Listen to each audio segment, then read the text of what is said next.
안녕하세요. BST 성형외과 대표원장 나옥주입니다. 팔과 허벅지에 피부가 처지게 되는 이 원인에 대해서 한번 생각을 해보자면, 그 전부터 이제 많이 있었던 게 나이가 좀 많이 들어서, 즉 피부가 노화가 돼서 이것 때문에 탄력이 좀 떨어지고 남는 피부들이 전체적으로 주름을 만드는 이런 게 첫 번째 원인으로 잡을 수가 있겠습니다.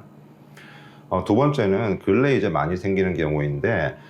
젊은 분들도 체중이 굉장히 많이 나가다가 이거를 뭐 수술을 이용한 방법이든 아니면은 다이어트라든가 운동을 이용해서 하셨던 간에 급격하게 체중이 이렇게 감소를 하게 되면, 그 전에 늘어나 있던 피부가 지방이 이렇게 빠지는 속도를 따라가지를 못해서 피부 늘어진 부분들이 전부 다 주름으로 남는 이런 게 생기는 경우가 있습니다.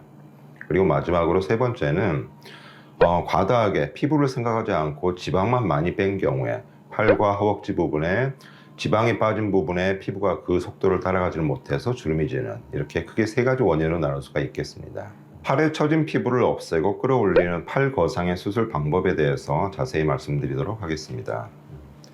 보통 팔이 처진다고 하면 일반적으로 겨드랑이에서 인접한 부분, 그러니까 팔로 생각하면 안쪽 부분이 되겠습니다만, 이쪽의 피부가 가장 얇기 때문에 이쪽 피부가 가장 많이 좀 처지면서 주름이 생기게 됩니다.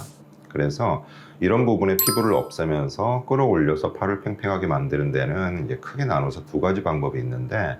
첫 번째는 겨드랑이에 인접한 부분, 그러니까 팔이 어떻게 생각하면 팔의 위쪽 부분이죠. 이쪽에 있는 피부를 없애면서 끌어올리기 위해서는 겨드랑이 안쪽으로 수평의 절개를 통해서 남는 피부를 없애면서 끌어올려서 팽팽하게 만드는, 어떻게 보면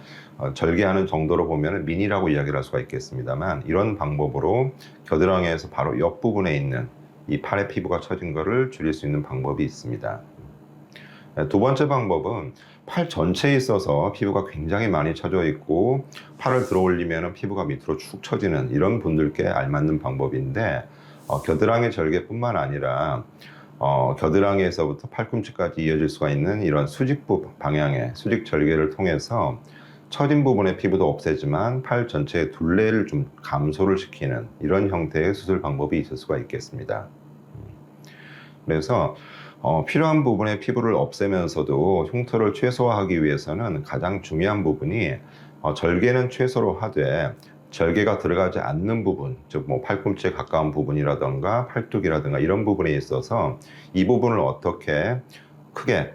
단차가 생기지 않고 슬림하게 이끌어낼 수 있느냐가 가장 중요한 포인트가 되겠는데, 이를 위해서는 지방 흡입이라던가 아니면 거기에 부과되는 조각술 같은 부분을 잘 이용을 해서 절개한 부분과 그렇지 않은 부분이 부드럽게 이어질 수 있게 만드는 이런 점이 굉장히 중요하다고 이야기를 할 수가 있겠습니다.